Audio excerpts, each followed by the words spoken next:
So the first thing I learned when I went to the monastery was to learn how the mind works. Because once you know how the mind works, you can control it. And once you can control it, you can focus it. You can't focus or concentrate something you don't understand. When people say to me, life is too busy, I can't simplify, no, it's you don't want to. You have the choice. Nobody's holding a gun to your head saying, you have to associate with these people, you have to do these things. No, you choose to do them. People say this to me all the time. You know, I hang around with entrepreneurs and other people that you and I have met. They've come up with Snapchat. You need to be on Snapchat. I'm like, I don't need to be on Snapchat. I don't care what comes up tomorrow, I'm not going to do it. Because I can't sustain it, right? That's going to take a little bit more of my energy each day. And I only have this much energy, and I need to divide it between all the people and things that I love. Right? Law of thermodynamics states you cannot create or destroy energy, but you can transfer it from one thing to another or transform it from one thing to another. So I can't create more energy, I only have this much. Because come 11 o'clock tonight, I'll be exhausted and ready to sleep.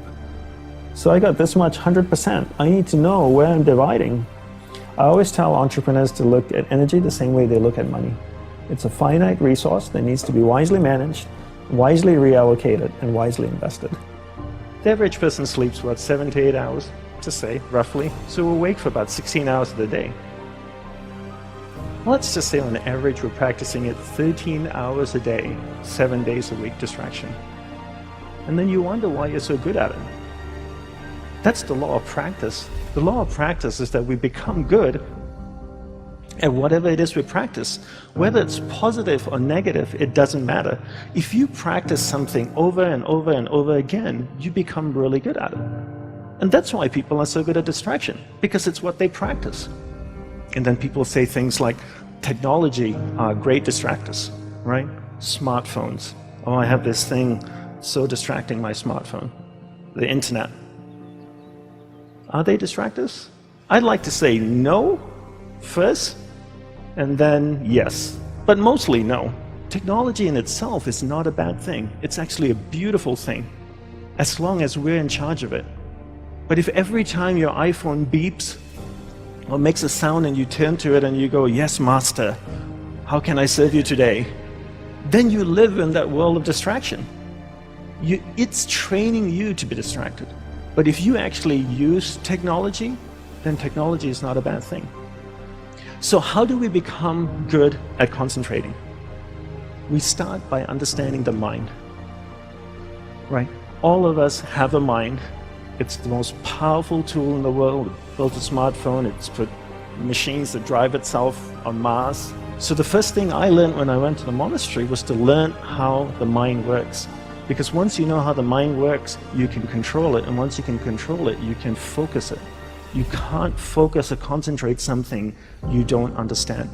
So how does the mind work? From the monk's perspective, from the monk's experience of the mind, there's two things that you need to understand. One is there's awareness, and one is the mind. So I'll take a few moments to explain this to you and share what they are. So imagine awareness as a glowing ball of light, like an orb that can float around. Okay, so that's awareness. Now imagine your mind as a vast space, vast area with many different sections within it. One area of the mind is anger, jealousy, food, sex, happiness, joy, science, art. And this glowing ball of light called awareness can travel within the mind, and it can go to any area of the mind it wants to go to. And when it goes to a particular area of the mind, it lights up that area. When it lights up that area of the mind, you become conscious of it. And this is what happens all day. We allow people and things around us to take awareness from one area of the mind to another all day long, from the time we wake up. And therefore, we become distracted. To be concentrated is to be able to keep your awareness on one thing for an extended period of time. How do we practice this? We practice this by doing one thing at a time throughout the day. What's the best way to develop concentration? The best way to develop concentration is to bring that practice into our everyday life. Look at opportunities throughout your day. In your average day, ask yourself, what's a great opportunity to practice concentration? How many of you have a spouse or partner that you live with? Quite a few of you. Every time you speak with your spouse or your partner, keep that ball of light, that awareness on that person. It drifts away, bring it back. It drifts away, bring it back. The more you practice this, the more you become better at concentration. Give her or him your undivided attention. So if you speak to your spouse for 2 hours a day, what a great opportunity to practice concentration. Every time you speak with your child, practice concentration. Parents come up to me all the time and say, Dandapani, how can I teach my children to concentrate? Very easy. You learn to concentrate first. There's an old saying that goes, monkey sees, monkey do, And if you can't concentrate, you can't expect your child to concentrate. And if you don't teach your children how to concentrate, how can they possibly learn how to concentrate? They can't. The benefits of concentration are endless, right? When you're able to concentrate, you're able to focus all your energy into a single given point. Life is a manifestation of where your energy is flowing. And if you can't concentrate your energy, the things that you want to manifest in your life becomes very, very challenging. So learn to concentrate by doing one thing at a time. Bring this practice into everything that you do throughout the day. Make it a part of your life. Practice, practice, practice. Keep bringing awareness back and keep it focused on one thing at a time.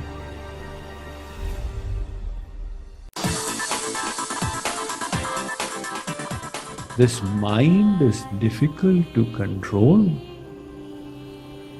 You say, take the mind to God.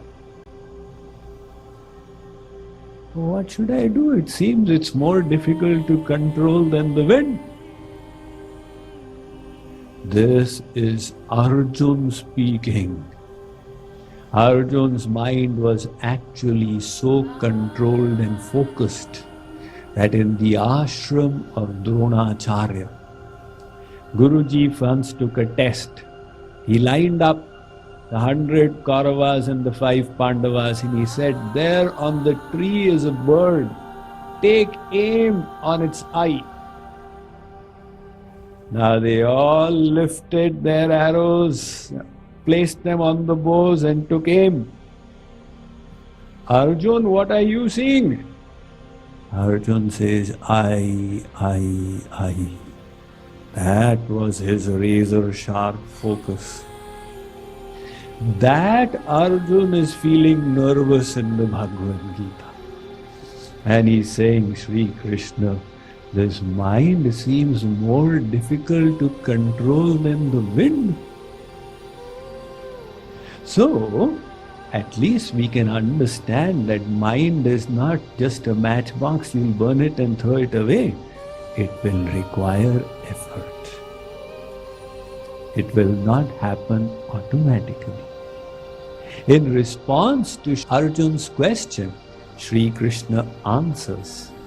6th chapter, 34th verse. Arjun, what you are saying is undoubtedly correct. He did not dismiss Arjun. Hey Arjun, kya bak bak karta? He says, asanshayam, you are right. The mind is durnigraham. It is difficult to control, not impossible. It is difficult, but then so many things are difficult in this world. You people studied all the way to graduation, post-graduation. Was it easy? You worked hard, you endeavored. You raised a family. Is that easy? Raising children? My God, when I see you all struggling with your children, I say, wow, I'm happy to be free of all this. Now take them to Kumon class and now take them to chess class and now take them to basketball. What a struggle to raise children, and you all do it. So you have done so many difficult things in the world.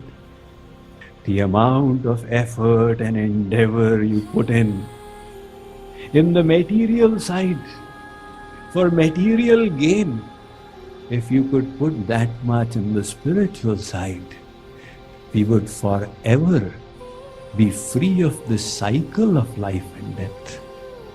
So Sri Krishna says, Arjun, don't be discouraged.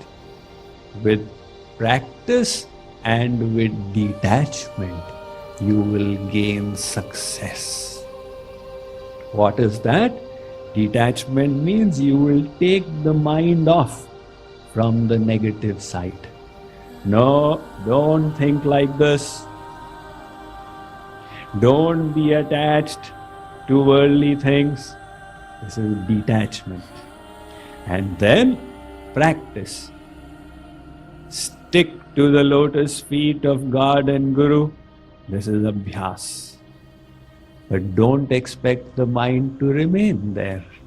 In a little while, the mind will come back.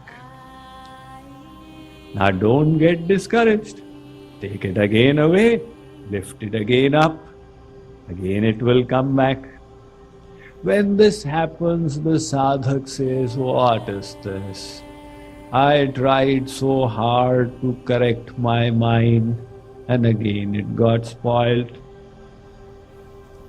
Why does this happen? Because the mind is material. The mind is made of Maya. The world is made of Maya and the mind is also made of Maya. So they are sajatiya, of the same type. That is why the mind loves to dwell on the ras of Maya. Have you heard about him? Your friend? What? Tell me what happened. Oh, forget it, I'll not tell you. Please tell me what has happened to him. He has started attending Swamiji's lecture. Arey, what is this unimportant thing? I thought he has run away with some girl or eloped or something. See, the mind loves the material ras. This is natural for the material mind. So don't be astonished if the mind goes into the material side. Never be astonished. Why did this thought come to mind? It will. But as a sadhak, what is your job? To take it away and take it there. So this vairagya and abhyas is the sovereign recipe for controlling the mind.